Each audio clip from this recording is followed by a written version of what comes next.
বর্ষাকাল, চারিদিকে কাদায় আটপানি, দিনের আলোয়ও যেন গা ছমছম করে। আর রাত, সে তো একেবারে আতঙ্কের নাম। শহর থেকে আসা রিয়াজ গ্রামে তার দাদুর বাড়ি বেড়াতে এসেছে। সেদিন সন্ধ্যাবেলা থেকেই আকাশ কালো হয়ে আছে।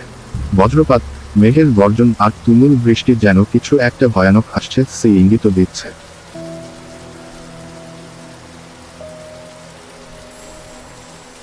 এই বৃষ্টি আর থামে না। দাদু, আপনি বলেছিলেন এই গ্রামের বাঁশবাগানে কিছু একটা আছে। কি ছিল ওটা? ওটা শাকচুন্নি।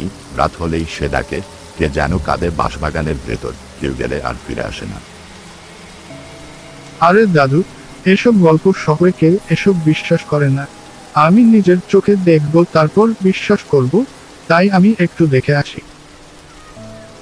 না রিয়াজ, বর্ষার রাতে কেউ ওদিকে যায় না। শাকচুন্নি এখন জেগে থাকে। কিন্তু রিয়াজ দাদুর কথা শোনেনি। পরে কাদামাটির পথ ধরে হাঁটতে হাঁটতে পৌঁছে যায় বাঁশবাগানে। হঠাৎ করেই চারদিক নিস্তব্ধ, শুধু বৃষ্টির জলের ছাপ। কে রে আমার বাঁশবাগানে? আয় তোর খার মোটকে আজ রক্ত চুষে খাবো।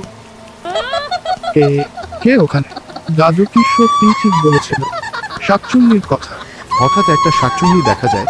তার ভয়ানক চেহারা, চোখ লাল, বড় বড় দাঁত আর হাতের বড় বড় নখ দেখে রিয়াজ খুবই ভয় পেয়েছে। রিয়াজ পেছনে ফিরতে যায়, কিন্তু তার পা যেন কাদায় আটকে গেছে।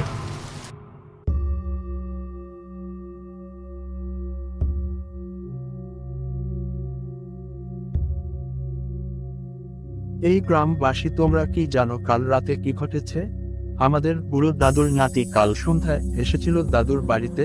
তারপর সে যে দেখিয়ে সেই শাকচুন্নির বাঁশবাগানে গেছিল। তারপর সে এখনো আসেনি। তোমরা সবাই চলো দাদুকে নিয়ে যাই বাঁশবাগানে, দেখি তার নাতিকে খুঁজে পাই কিনা।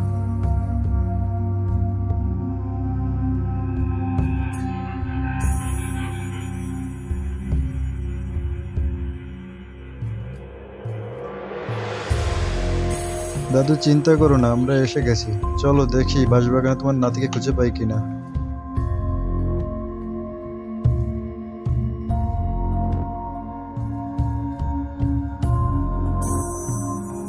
তারপর সবাই মিলে দাদুকে নিয়ে বাঁশবাগানে যায় তার নাতিকে খুঁজতে, কিন্তু কোথাও তাকে আর খুঁজে পায়নি।